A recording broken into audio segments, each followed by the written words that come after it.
अस्सलाम वालेकुम। कैसे हैं आप सब? ठीक है। आज हम करेंगे जी सेंटेंस। सेंटेंस क्या होता है, इसकी कितनी टाइप्स हैं, इसका मेन स्ट्रक्चर क्या है, आज हम ये करेंगे। लाइव क्लासेस में मैंने सेंटेंस आपको पढ़ा दिया था, लेकिन आप लोग जो न्यू आए हैं ग्रुप में उनके लिए आज सेंटेंस की वीडियो बनाई जा रही है। सेंटेंस क्या है जी? सबसे पहले a sentence is a group of words that make sense, यानी कि अल्फाज का वो मजमूआ जो एक हमें कंप्लीट सेंस देता है, एक कंप्लीट थाट देता है। अ सेंटेंस एक्सप्रेस या कंप्लीट थाट, यानी कि हमें समझ आ जाती है वो अल्फाज का मजमूआ देख के कि बात करने वाला हमें क्या कहना चाह रहा है। A sentence has at least one subject and one verb. Sentence के पास एक सब्जेक्ट और एटलीस्ट कम से कम एक सब्जेक्ट और एक वर्ब तो लाजमी होता है। ठीक हो गया। ये आगे हम पढ़ते हैं कि सब्जेक्ट किसे कहते हैं। वर्ब की हमने अलग से एक वीडियो बनाई हुई है, लेकिन इसमें भी हम आपको बताएंगे कि वर्ब किसे कहते हैं। ठीक हो गया। पार्ट ऑफ सेंटेंस क्या है जी? मोस्ट सेंटेंसेस है वह सब्जेक्ट होता है जी, वर्ब होता है और ऑब्जेक्ट होता है। इनके साथ मिलके कंप्लीट सेंटेंस बनता है।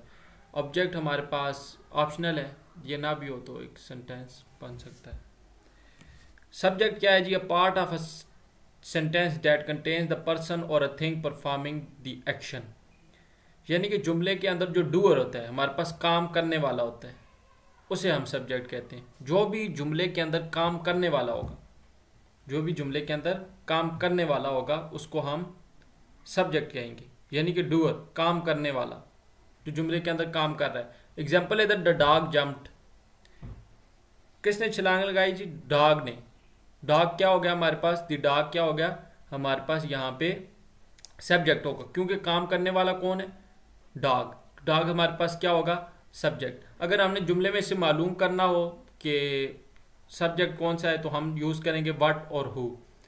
उसने क्या किया और हु कौन है और क्या कर रहा है। हु कौन है और क्या कर रहा है, यानी कर कौन रहा है।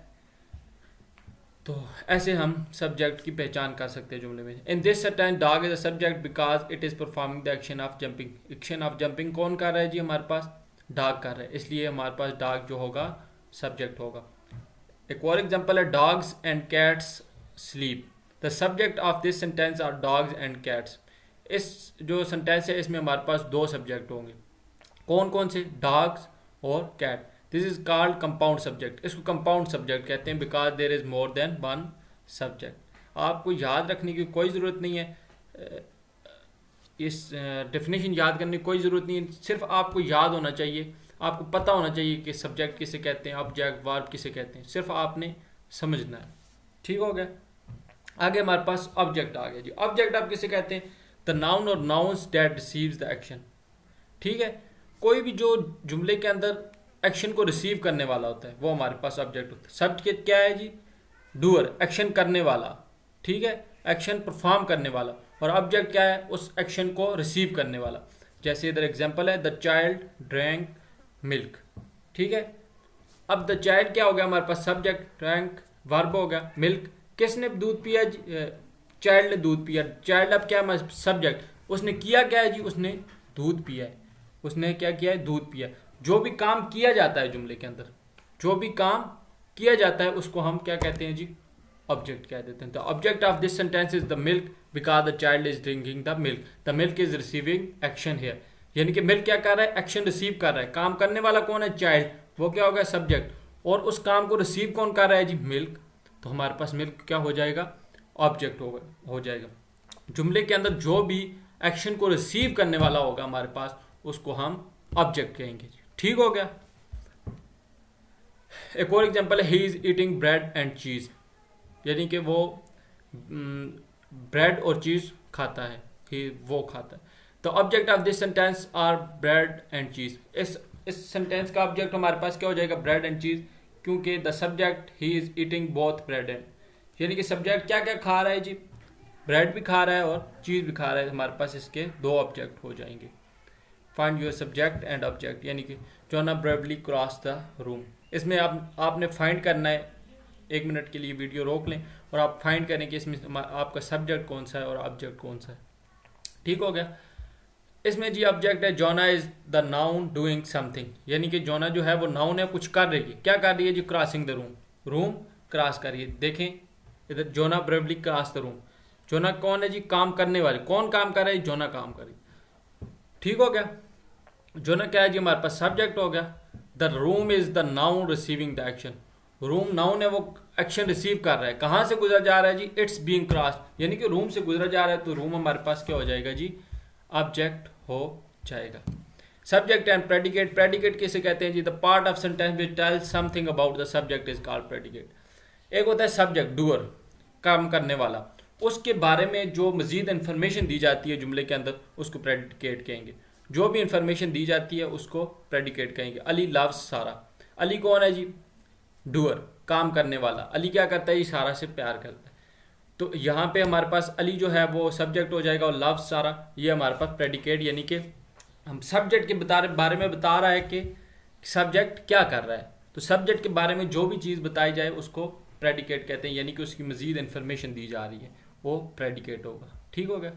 टाइप ऑफ सेंटेंसेज आ गई जी with respect to tones. Declarative sentence है, इंटरोगेटिव सेंटेंस है, इम्पेरेटिव और एक्सक्लेमेटरी सेंटेंस है हमारे पास।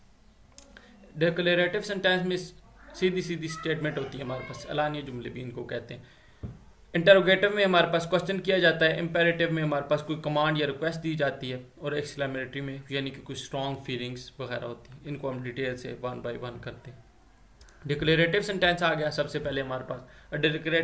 Declarative sentence makes a statement, it is punctuated by a period, यानी कि इसके लास्ट में हमारे पास डॉट होगा, ये पीरियड होगा। एग्जाम्पल है जी, the contract begins in 2 hours, navy blue is my favourite colour, Islamabad is the capital city of Pakistan. यानी कि सीधे सीधे जुमले, इस्लामाबाद जो है वो पाकिस्तान का दारुल खिलाफा, ये कैपिटल है। आई लव माई कंट्री, में अपनी मुल्क से प्यार करता हूँ। True love never fades with time.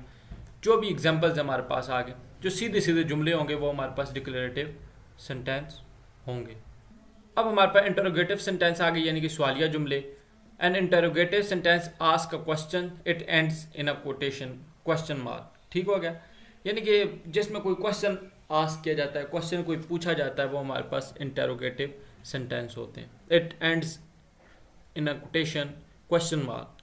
And indirect question end with a period. जो इनडायरेक्ट क्वेश्चन होंगे वो पीरियड से भी एंड हो सकते हैं।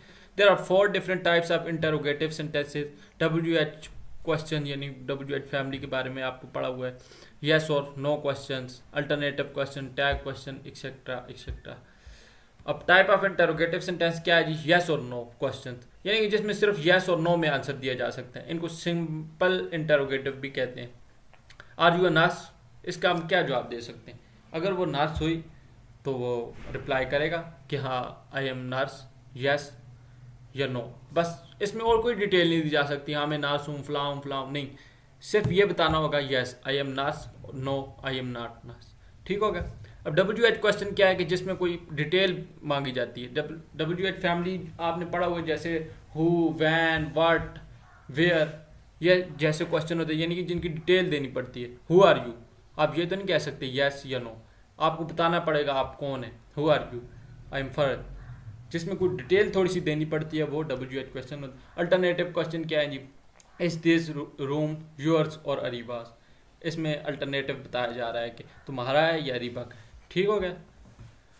इम्पेरेटिव सेंटेंस क्या है जी? An imperative sentence gives an order or makes a polite request. Imperatives can also express good wish, यानी कि जो इम्पेरेटिव सेंटेंस होते हैं इसमें कोई ऑर्डर दिया जाता है, या एक जो कहते हैं पोलाइट रिक्वेस्ट, यानी कि जिसे कहते हैं नरमी से कोई दरख्वास्त की जाती है, या इसमें कोई गुड विश भी दी जा सकती है, कोई दुआया कलमात भी दिए जा सकते हैं। It's and with a period और एक्सक्लेमेशन मार्क। ये पीरियड से भी एंड हो सकता है और एक्सक्लेमेशन मार्क से भी एंड हो सकता है। एग्जाम्पल है, प्लीज़ लोअर योर वॉइस। इसमें पोलाइट रिक्वेस्ट की जा रही है कि प्लीज़ अपनी आवाज़ को आहिस्ता करो, यानी कि वो धमकी नहीं दी जा रही, ना ही बहुत हुक्म दिया जा रहा, ऑर्डर दिया जा रहा है। इसमें जस्ट क्या किया जाए, पोलाइट रिक्वेस्ट की जा रही है कि अपनी आवाज़ को ऐसे। Meet me at the town square, would you close the door please? इसमें भी रिक्वेस्ट की जा रही। ईट योर लंच, इसमें ऑर्डर दिया जा रहा है ईट योर लंच, अपना खाना खाओ। मे यू लिव लॉन्ग, दुआया कलमात, यानी कि तुम जिंदा। ठीक है। एक्सक्लेमेटरी सेंटेंस आगे जी, an exclamatory sentence express strong feeling, great emotion or excitement, यानी कि इसमें कोई एक्साइटमेंट या स्ट्रॉन्ग फीलिंग बताई जाती है। It ends with exclamation mark. Example है जी, wow that is great news. ओ, जैसे हम कहते हैं कोई खुशी में जो जब होते हैं या कोई बहुत स्ट्रॉन्ग फीलिंग्स हमारे पास होती हैं, हम कहते हैं वाओ वाओ वाओ क्या जहाज़ है यार, वाओ क्या गाड़ी है। ऐसे ही इंग्लिश में कहते हैं wow that is great news.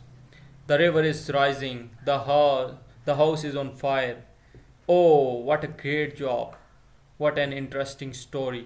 यानी कि जहाँ भी कोई फीलिंग हम बता रहे होते हैं तो उसके लिए हम एक्सक्लेमेटरी सेंटेंस यूज़ करते हैं। ये आपके लिए प्रैक्टिस क्वेश्चन है, आप इनको कर लेंगे। ठीक हो गया।